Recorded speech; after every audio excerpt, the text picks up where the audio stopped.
Hello, my lovelies. Well, thought I'd give another update on the developments and information that's coming out about the tragic death of the 2-year-old Bronson, Battersby, who died from dehydration and exhaustion following his father dying from a heart attack. Now, from what's coming out, it looks like the people who are to blame for the failure are the police.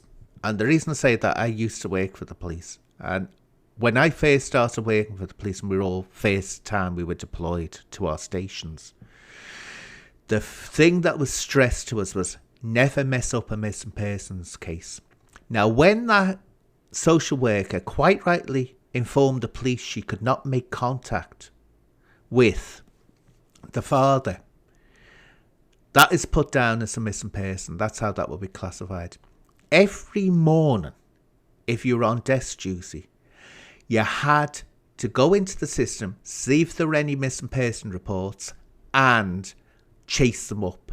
See if an officer had called out. See what had been the result of the officer calling out.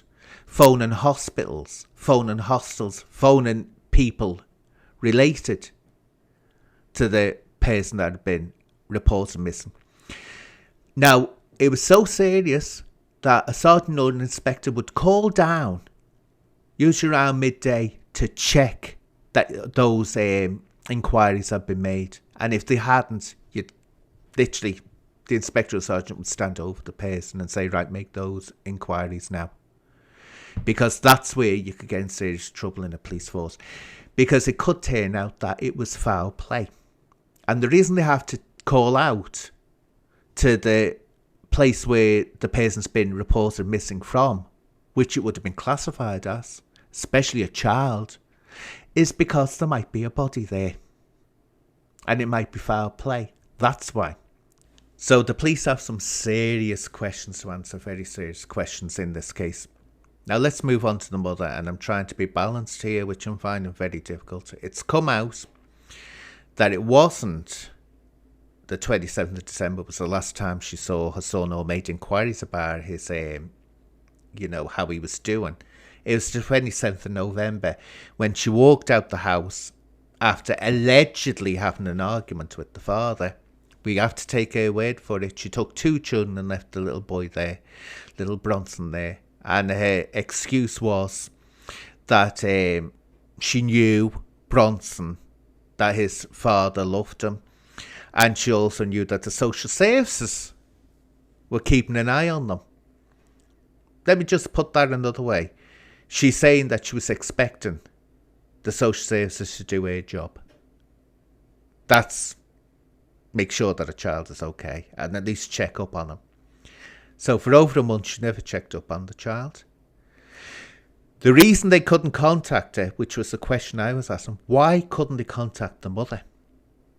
Well, because she wasn't in a home. She'd gone off somewhere. We still don't know where. I've got a suspicion she was out on a jaunt. And whatever phone number she'd given to the social services wasn't receiving calls. So that's where we're up to now. I would want to say more on this situation. But when the mother's, I'll say this one thing, the mother is demanding answers. Yet there should be answers. And she's trying to more or less single out the social services for this, and there should be ensured that this can never happen again. Well, maybe a phone call, at least on Christmas Day, asking how your son is. I'll leave it at that.